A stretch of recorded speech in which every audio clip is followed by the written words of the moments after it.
Ako si Carlo.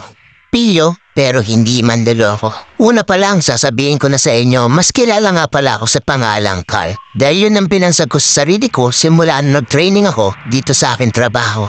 Hindi ko rin alam kung bakit yun ang pinili kong pangalan. Basta gusto ko lang.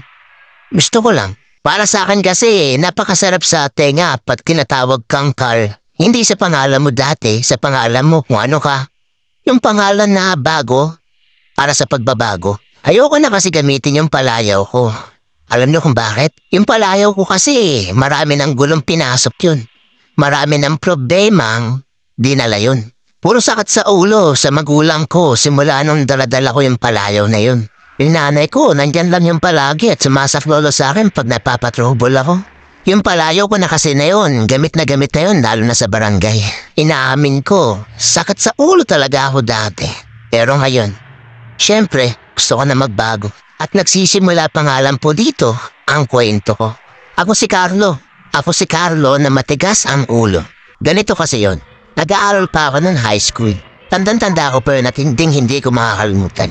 Noong first year high school ako, medyo okay pa ako. Makulit nga lang. Ang hilig ko dati ng sayaw. Nanalo pa nga ako nun sa pinagbuhatan high school ng Harlem Dance Contest. Mga kalaban ko nung third year tsaka fourth year. O diba? Tapos first year lang ako. Hanggang sa, yun na nga, natuto na nga ako mapabarkada. Dati kasi, matino pa ako sa pag-aaral nun. Talagang aral bahay lang ako. Dahil sa impluensya ng barkada, napapasama ako. Pero hindi ko naman sinisisi dito sa kwento ko yung mga barkada ko noon. Dahil ginusto ko yun. Ako ang may kagustuhan nun. Nagpapasalamat pa nga ako dahil nakilala ko sila. Dahil naging parte sila ng buhay at pagkatao ko. Simula kasi nung nagkakaroon na ng problema sa parte ng mga magulang ko, doon na nag-umpisa ang lahat. Madalas na silang hindi magkasundo sa isa't isa at madalas na silang nagtatalo. Yung tatay ko kasi madalas na mainit ang ulo sa nanay ko. Hindi ko naman alam kung bakit at ano sinimula ng kwento. At simula nun, yung tatay ko lagi nang umiinom ng alak. Yung tatay ko lasinggero na. Tapos pag nalalasing, sa amin na imbagsak mang init ng ulo. Lalong-lalo na sa nanay ko. Siyempre, kasama na ako dun. Nauuwi na sila sa sakitan na hindi dapat mangyari, diba? Kaya dati kapag uuwi yung tatay ko, nagtatago na lang kami at kung san-san kami pumupunta para lang makalayo sa kanya. Kapag kasi naabutan kami nun sa bahay, matik na naman. Kung hindi ay nanay ko pupunteriyahin, ako. Kasi yung kuya ko niyan, ng mga panahon na yan, nagtitinda pa yan ng baboy at hindi yun umuwi sa amin. Bali, ako na lang yung tumatayong lalaki sa mga kapatid ko. Kasi mga babae, mga kapatid ko, maliliit pa ng mga panahon na yun. Yung bunsong kapatid ko, lalaki yun, pero maliit pa ng mga panahon na yun. Hindi ko alam kung bakit ako yung punteriya ng tatay ko pag hindi niya nakikita yung nanay ko. Dahil siguro nakikita ng tatay ko yung mukha niya sa akin. Magkamukha kasi kami ng tatay ko at marami na rin nagsasabi nun. Kaya simula nun, na-triggered talaga akong bumarkada na lang. Para maiwasan ko yung problema sa magulang ko. Yung problema sa bahay, maiwasan ko. Madala ko sa mga barkada ko yung mga problema ko. Kasi hindi ka na makapaglalabasan ng samahan ng loob ng mga magulang at kapatid ko eh.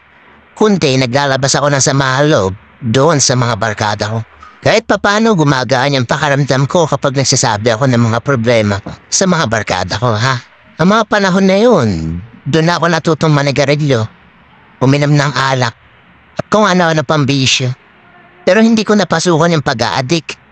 Hindi ko talaga pinasok yun dahil alam ko sa sarili ko na mali yung gagawin ko.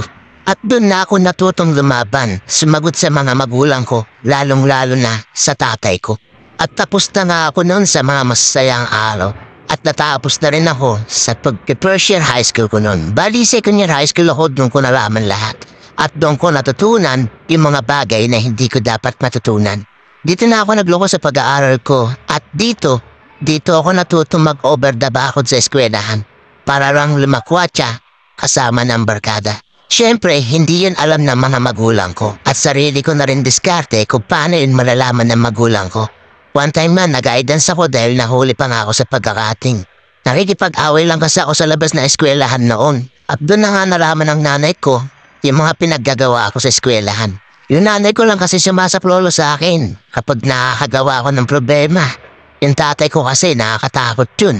Stricto yun pagdating sa mga ganyang problema.